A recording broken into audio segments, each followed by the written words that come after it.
Brands on Brands.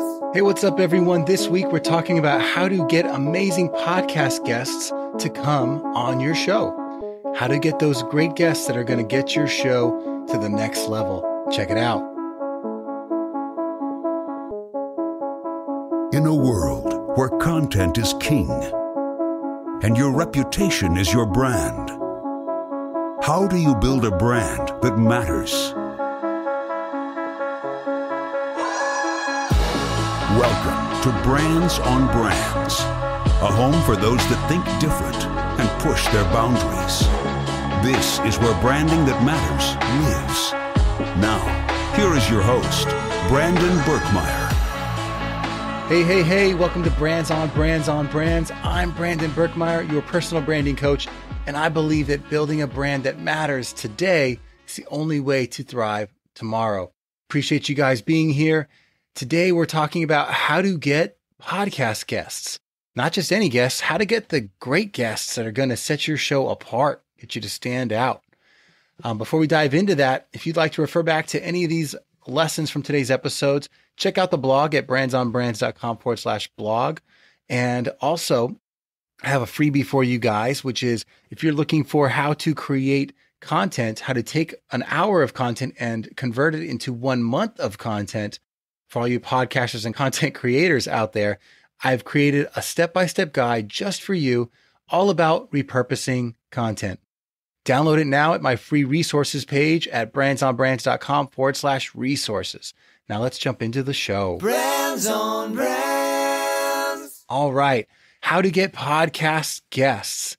Now, getting great guests, as you guys know, is critical to building the reputation of your podcast. Why is that? Well, a great guest says a lot about your show. It tells people what kind of information you're going to be talking about on your show. Lets people know what kind of network you have, the kind of people you like to be around, and also sets them up for like, what level of expertise are we going to share here? Are we amateurs or that professionals, right? It's a lot of information, all gleaned by looking at, what's the clout of the guests that you're bringing on the show. It also helps beyond just what it brings to the image of your show. It also helps you build new relationships that can be the catalyst of your success.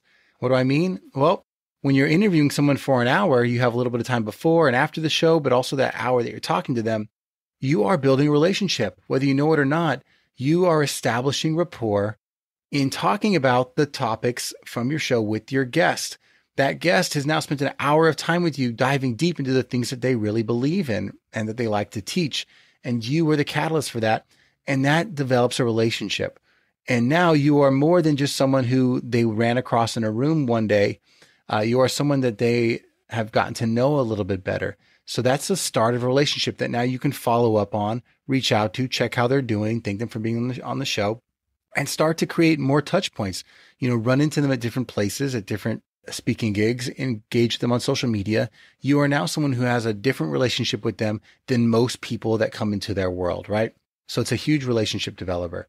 But what we're here to talk about is how to get these great guests on your show. But that's just why it's important. I want you guys to understand that, because I think even when I started, I did just solo shows when I started. I did 30 solo shows and I deleted all of it because I got coaching and found out what the value of adding guests to the show into the mix is.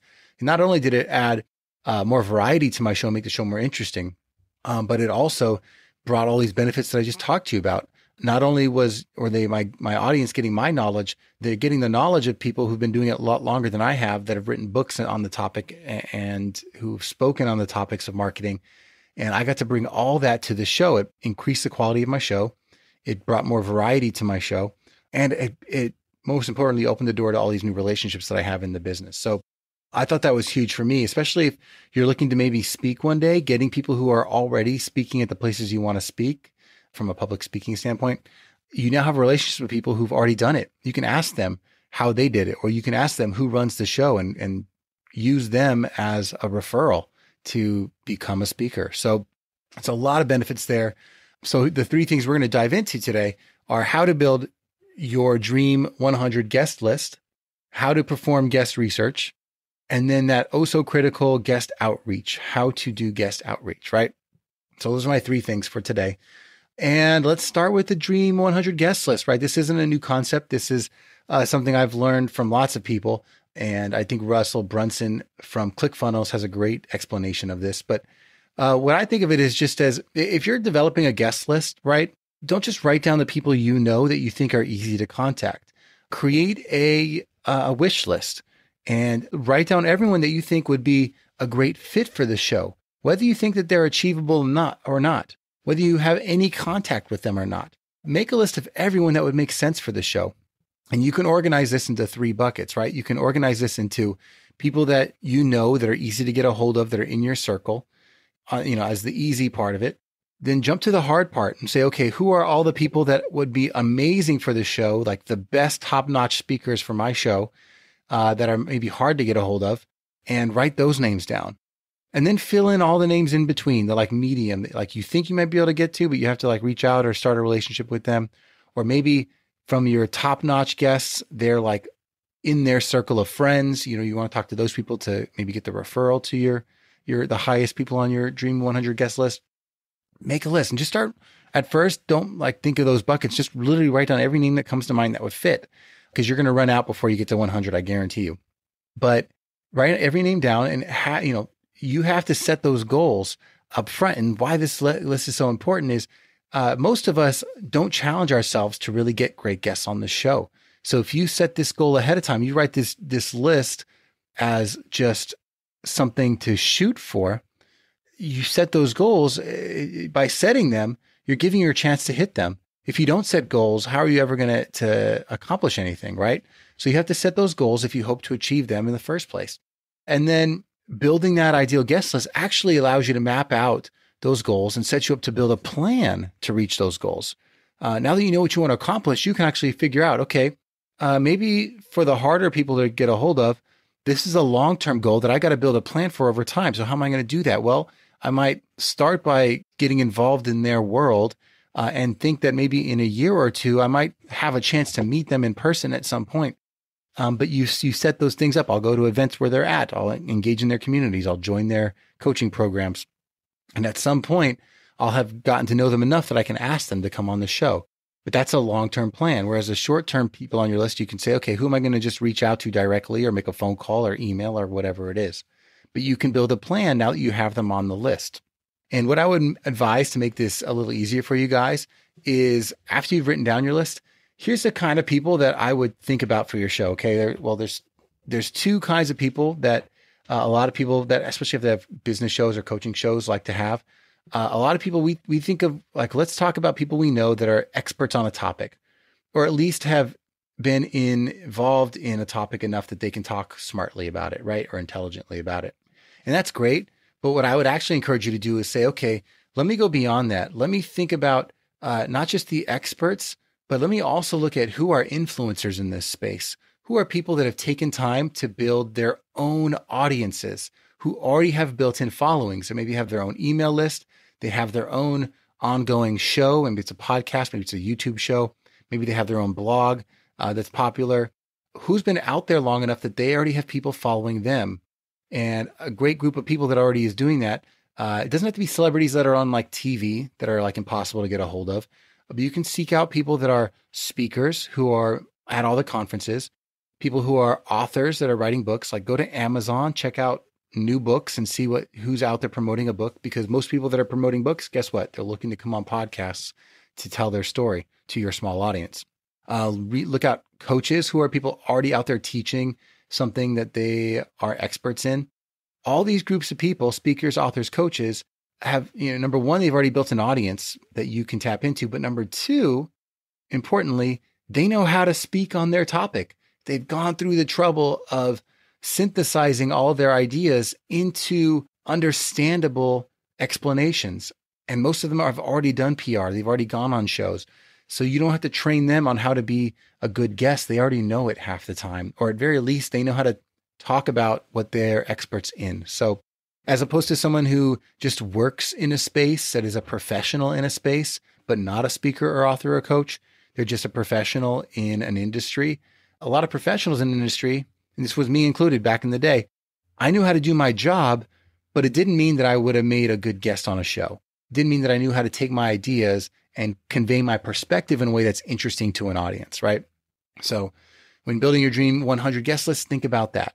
And if you do want to go after celebrities, like maybe start with like second tier celebrities, people that are popular for something very specific, but maybe aren't bombarded with emails every day. Like find something that's maybe notable that the name would be recognized by your audience, but maybe they're not the hardest people to get a hold of. You can put those in your like middle tier, right?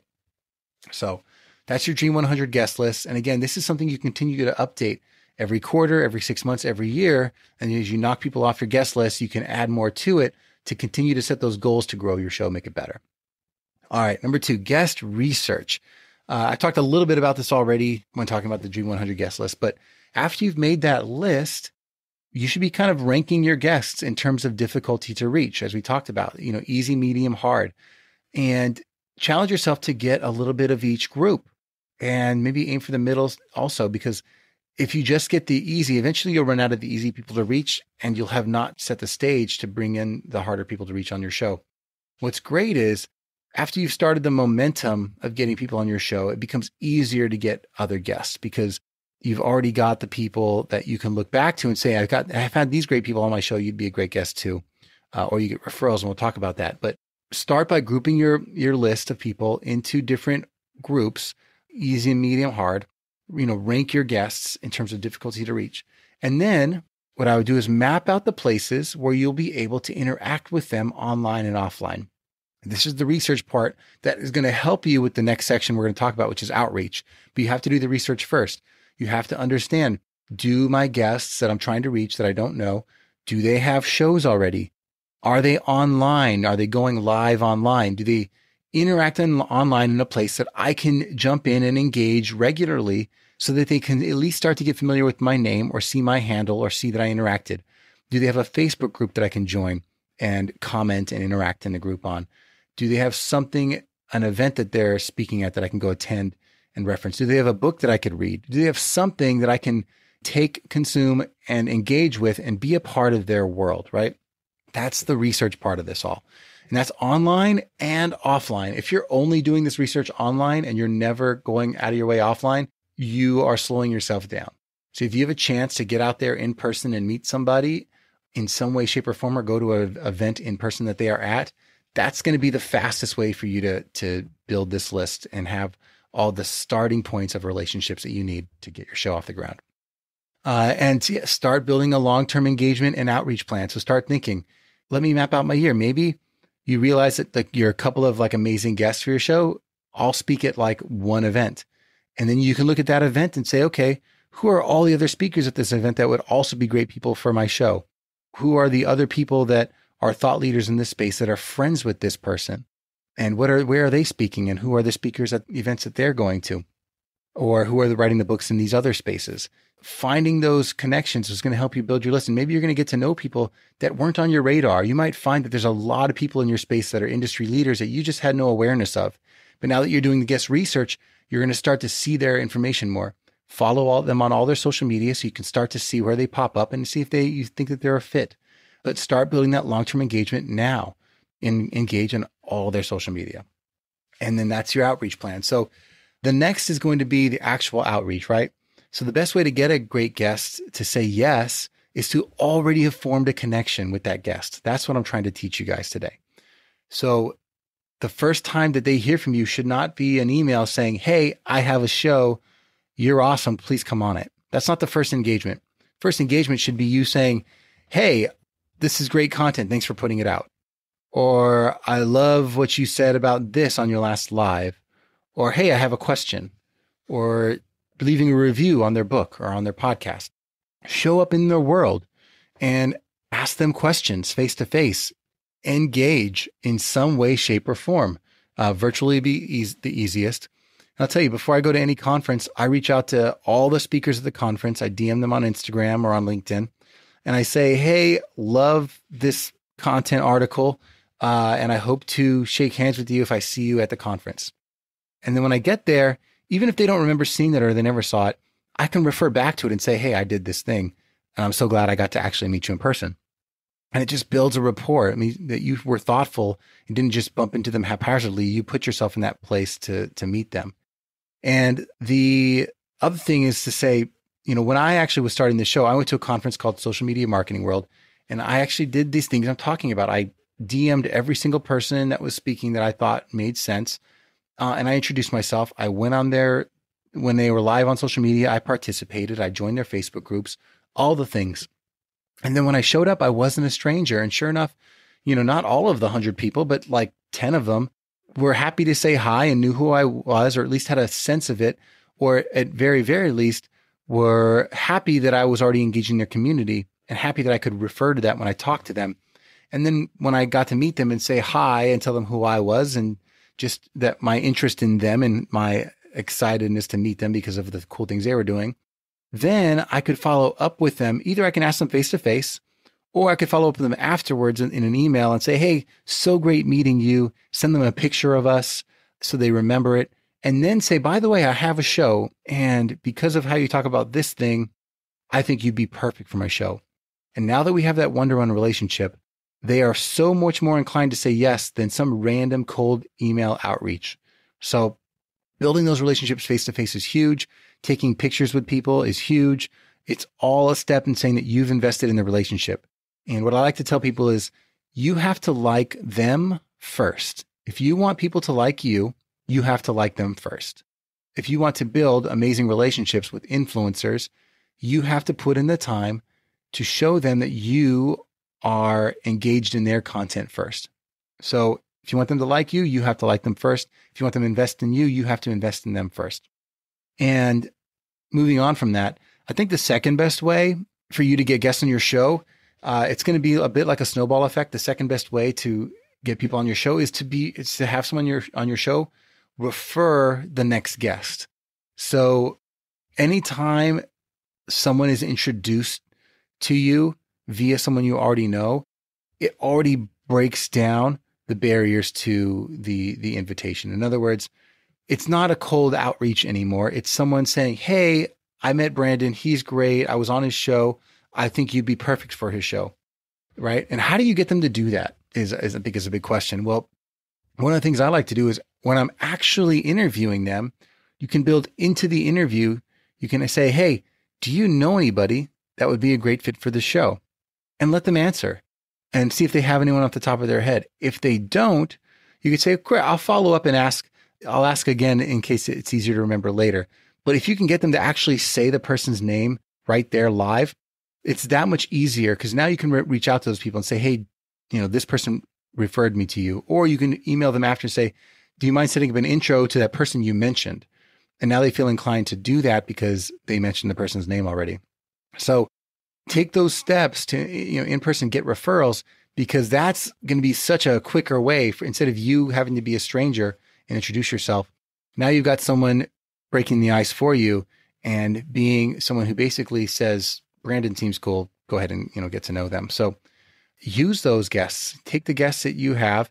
And if nothing else, leverage them to meet new people. Every person you meet, every guest you have on a show should at least give you one introduction, should at least be a doorway to you meeting one other person, unless they just don't like you or the relationship is just too disconnected, right? And that does happen sometimes. I'm not going to lie. Like there are some people that they give you their time because they are a professional, but they are so busy and so popular that they just don't have time to introduce you to their friends. And that's fine. That happens. At very least, you'll be able to refer to them as clout for the next guest and say, hey, I got to interview these 5 amazing A-list people, and I think you would be such a great addition to this list. You can use them by name instead of by introduction. But look for those referrals. If you can get them, look for them and ask for them specifically, live and in person. If you wait till email, it's harder for them to follow through. You might just never get a response. In person, when you're asking them on the spot, they'll usually try their best to think of someone that might be a good fit. And that is the main way you'll actually get a response. I'll tell you, it's funny when you get ask people to do anything, like inherently people are just not the best at following through and they have a lot going on low priority things. And guess what? You're probably a low priority. But when you ask them in person and you have them in the moment, they're very helpful. So use that time wisely.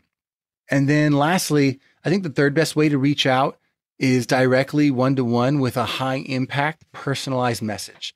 that aligns the show with the guest and demonstrates credibility. So I started to allude to this, but basically, if you're stuck with just your direct outreach, I either do one of two things, either email or direct message. I personally prefer direct message, especially on Instagram, sometimes on LinkedIn, but specifically on Instagram or even Facebook Messenger. I like to send someone a message and say, hey, what's up? First name of person.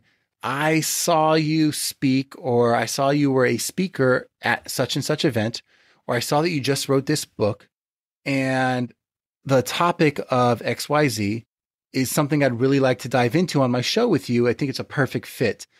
I've also interviewed guests such as 1, 2, 3, 4, 5, and I will list 5, 6, 7, 8 people that I know that they've heard of. How do I know they've heard of them? Well, either they're such a big name in the space that everyone knows them, or I've specifically gone on Instagram, looked at who they are following, looked at who this potential guest is following.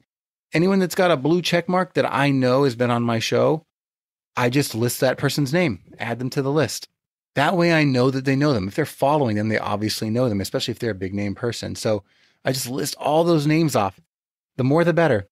And that lets them know that this show is for them, because I'm already interviewing people that they know and they respect, and they would be, considered one and the same with these people. And they're just part of that same list of people. So they want to be associated with that list of people. They want to also say they've been on that same show, that same stage. So third best way is to mention all these other people. I love doing it direct one-to-one via messaging on a platform like Instagram, if they use it. And I type each of these individually. I say, hey, first name. I compliment them and tell them what I like about them or their information. I mention the guests I have on my show. And then I say exactly what I want them to talk about, exactly why that fits my show. And mentioning those guests demonstrates credibility of the show. And I might even say, for season 4 or season 5, I'm looking for guests. And that also demonstrates the show's been around a long time. So that's my way in a way that I've worked with my coaches on, of coming up with outreach for great guests. I think it's the easiest way because it's the most personal to get a hold of people. But try the different ways. And guess what? Over time, each of these things will get easier, but especially at the beginning, the more you can get face-to-face and into people's worlds, the better. And then as that moves on, then the people you've already met will become very easy, and you'll move them to the easy part of your list. And then guess what? Your Dream 100 guest list will get revised so that your hard to reach people are going to be even higher up. You're going to have to push even harder to find people that are, even more amazing that you never even had a hope to get before. You can now put them on your guest list. So that's the beauty of this, is that you are now becoming this relationship creating machine that starts to have this amazing network that you can tap into and look back at and say one day, hey, you know what? I want to speak on stage too. Hey, great guests. I'd love to come on your show, or I'd love you to introduce me to someone. And now you have this amazing network of people that really respect you because they've seen what you've done with the show over time. Because I'll tell you what, they are paying attention. A lot of them are paying attention. 90% are seeing, like, what does this guy got going on? And they'll notice you, especially if they follow you after you've done a show with them. They see what you're doing on Instagram and whatever else. So if you're putting all the content out there and you're repurposing and doing all the things I teach you guys to get your show out there, they'll notice. So anyway, that's my tips for you guys today on how to get podcast guests that take your show to the next level. Hope you enjoyed it. And by the way, if you haven't had a chance to listen to some of my ideas on how to get a show started, and this whole season 4, starting with episode 150, which is about 10 podcasting ideas for beginners, I've been giving solo episodes that are all about podcasting and my tips on podcasting. So start with episode 150. Check that out first, brandsonbrands.com/150, and then just go forward from there. And let me know what you find useful. Hit me up on Instagram at Brandon Berkmeyer. Take a screen grab of the episode you like. Maybe it's this one. And let me know. And I'd love to comment and interact with you. And remember, building your brand is a journey. Tackle these little items each day and move forward. Hope these tactics shared today were helpful. Thank you guys, as always, for listening, and I will catch you all next time. You've just taken your marketing knowledge to another level with this episode of Brands on Brands. But we have plenty more ways to help you build a brand that matters. Head over to brandsonbrands.com for resources, as well as access to our blogs, videos, and exclusive coaching sessions with your host. Be sure to visit brandsonbrands.com.